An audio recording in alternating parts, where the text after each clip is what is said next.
Bonjour Édouard Coindé, vous êtes directeur de la Fondation Genève Place Financière et vous avez annoncé que un des objectifs était pour la Suisse de devenir un hub, une plateforme importante pour le négoce du renminbi chinois. Où en est-on? Alors actuellement, la Suisse réfléchit à la question. Je pense qu'il faudra accélérer le mouvement. Il y a des groupes de travail, de réflexion, et je pense qu'on devrait donner des signaux forts dans cette direction. Est-ce que vous avez le sentiment que la Chine trouve la place financière suisse attrayante aujourd'hui?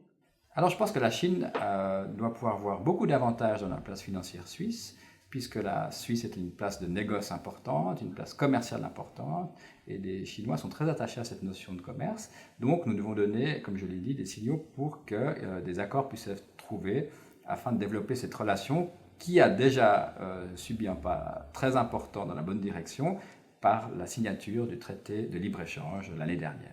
Est-ce que le Luxembourg n'est pas en train de faire une concurrence assez importante à la Suisse, puisqu'il est devenu maintenant le troisième centre mondial, c'est incroyable, pour le négoce du renminbi, justement?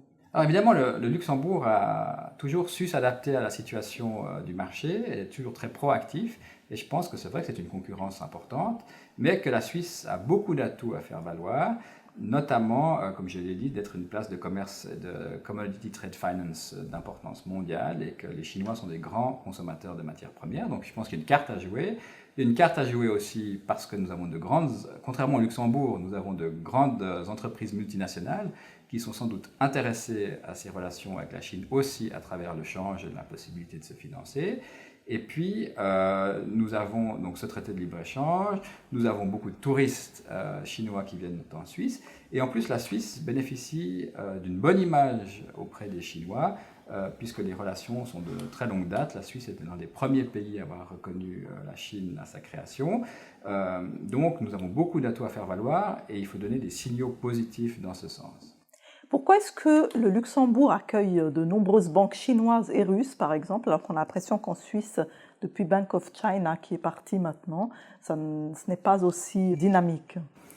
Alors c'est vrai que je pense que le départ de la Bank of China est un événement regrettable pour la place parce que c'était peut-être perçu comme un échec par la Chine, et je pense que nous devons là rattraper le terrain perdu et faire preuve de bonne volonté et demander que la réciprocité, c'est-à-dire que l'on reconnaisse l'autorité de surveillance chinoise comme équivalente, et comme ça de faciliter l'arrivée d'une banque chinoise en Suisse, qui est un élément, c'est vrai, je pense, essentiel pour le développement de la Suisse comme place de hub pour le renminbi. Donc je pense qu'un effort doit être fait au niveau de la FINMA pour que, comme Londres, Luxembourg et d'autres places, une licence soit accordée à des conditions normales. Au fond, il n'y a pas non plus de raison de faire du favoritisme, mais qu'il y a vraiment un signal positif dans ce sens qui soit donné. Et c'est vrai qu'on a senti un peu par le passé une réticence de l'autorité de surveillance à ce sujet.